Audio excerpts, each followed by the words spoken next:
Parkinson's disease psychosis. Welcome back to Connect. I'm your host, Conn Jackson, and for our Health Beat segment, that is our topic. And joining us is Jody and Dr. Kremens. And Doctor, let's start with you. How did you get into the field of neurology?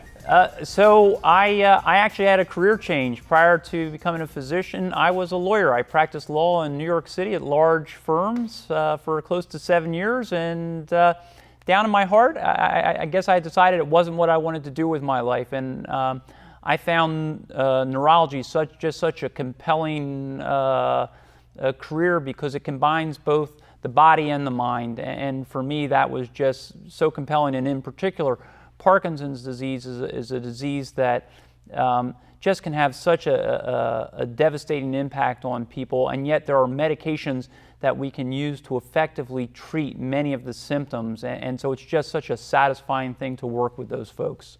Now, when we say Parkinson's disease psychosis, what are we talking about? Because that's a new term to me.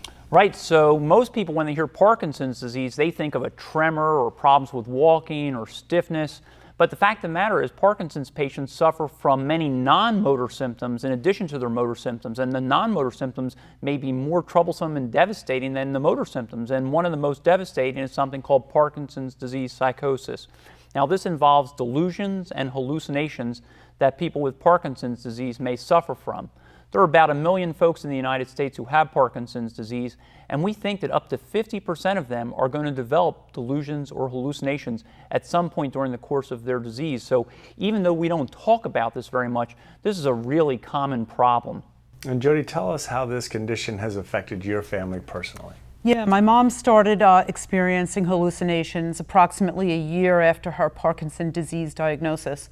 And fortunately, I was able to recognize it because I had some prior experience as a nurse with other patients. And at the time there was no treatment available, and it was just really very sad to see people suffer. So when my mom began experiencing first benign hallucinations, then it moved into very scary, where she would call the police, be very afraid to be in her home alone.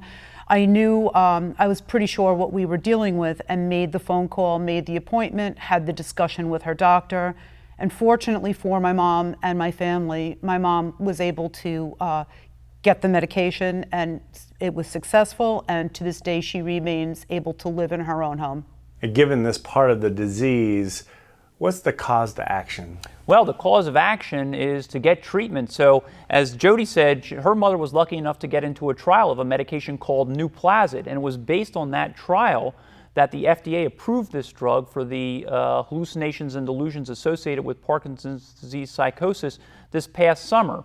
This medication is made by a company called Acadia, and I'm actually here on behalf of Acadia this morning to help try and raise awareness about Parkinson's disease psychosis. I think one of the great things about Nuplazid is that it allows us to treat these symptoms without worsening the patient's motor symptoms. I think another thing, and this is key, and Jody was fortunate enough that she was able to do this, is to make sure that you discuss these symptoms with your movement disorder specialist, because so often patients are embarrassed. They think the physician's going to think I'm crazy if I say this, or they don't even realize it's associated with their Parkinson's disease. I had one patient who was having hallucinations, and he kept going to the eye doctor because he thought he needed new glasses.